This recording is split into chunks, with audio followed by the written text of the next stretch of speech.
ගෙදර පාළු යන්නත් එක්ක ආරක්ෂාවටත් එක්ක සුළුතරයට බල්ලෙක් හදන එක අපේ රටේ ගොඩක් දෙනෙක් කරන දෙයක්.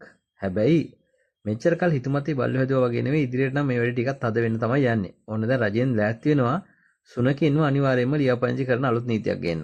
ලැබිලා තියෙන අලුත්ම තොරතුරු වලට අනුව ජලවිද්‍යාක රෝගයේ තුරන් කිරීම සහ සුනකෙන් ලියාපදිංචි කිරීමේ අලුත්ම පනත් කෙටුම්පත පාර්ලිමේන්තුවට ඉදිරිපත් කරන්න මේ වෙද්දි කැබිනට් අනුමැතිය ලැබිලි ඉවරයි.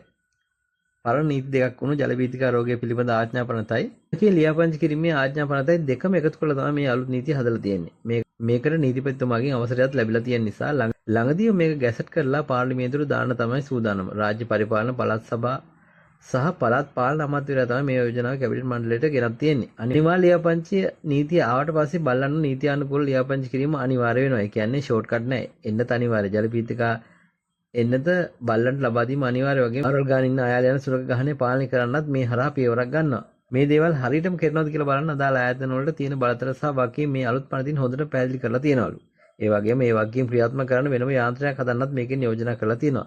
ඉතින් ගෙදර බල්ලෙක් ඉන්නවා නම් එයාට හරියට එන්නත් ටික දීලා නීතිය ආපු ගමන් ලියාපදිංචි කරන්න මේ දැන් ඉඳන්ම ලෑස්ති වෙන එක තමයි හොඳම දේ. නැත්තම් ඉස්සරහ නීතිය රිංගලන්න නම් ලේසි වෙන එකක් නෑ කියලා තමයි ආරංචි.